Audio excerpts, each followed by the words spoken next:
Well, hello from London. I found this German restaurant, it's called Berlin, actually next to the Goethe Institute here in South Kensington, so I thought I'd pop in for some Flammkuchen, which was one of my favourite things when I used to live in Germany. And the message today, the quick tip today, is actually about language learning resources, and it is have a second string to your bow.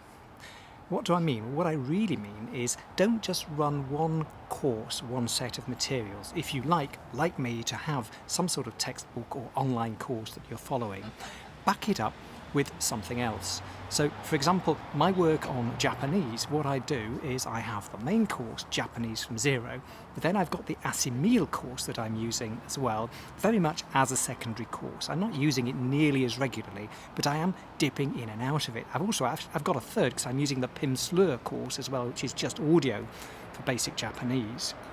Now, what are the advantages here? Well, the first course is really the backbone of what you're doing. You need that to keep you on track, to make sure that you cover all the ground, some sort of thorough way and some sort of system, if you're that sort of learner, as I am. But the second one can actually give you variety. It's not only the design of the materials and the tone that the teacher takes, how big on the grammar or the exercises or particular themes, but it's also the topics that are covered. So it's for a bit of variety if you just get fed up now and again of the approach in your first course. The second advantage, though, is to have things explained to you from a different angle by a different author. You may find that if you're stuck on one particular point, when you see it explained from a different angle, it suddenly makes sense. The third advantage is, really, there are two sides to it. It's that sometimes I find that something I'm covering for the first time in Japanese from Zero has already come up in the Pimsleur course or in Asimil. Now, it may be that I thought at the time that I hit upon it in one of those courses, I hadn't taken it in.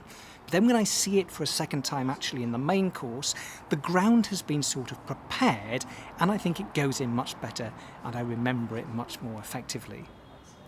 The same thing, though, the other way round. If I come across something in Asimil or Pimsleur that I've already done in my main course, then I'm getting some repetition, some recall, some practice to help train me in what I thought I'd already learned, to remind me of it, and to consolidate my knowledge. So those three reasons together, I think, are great reasons to run a second course.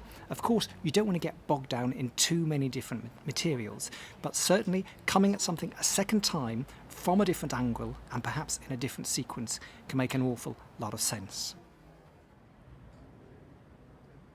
Thanks a lot as always for being with me. Don't forget to subscribe for the vibe, think about a thumbs up, tickle that bell and share the affair. Bis zum nächsten Mal. Prost!